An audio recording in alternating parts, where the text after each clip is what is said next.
Hi everyone, Darko here. Hope everything is well with you.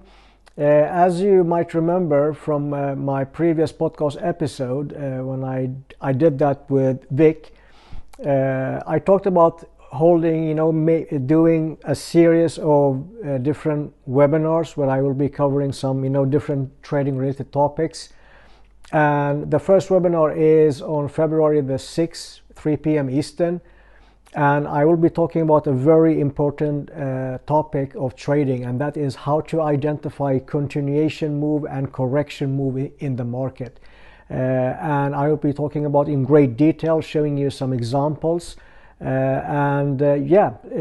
sure you sign up. And if you cannot make it to the webinar, no worries. By signing up, we will be sending you the recording, so you can watch that at any time you want. Okay? So hope to see you there, and I will talk to you soon. Thank you. Cheers.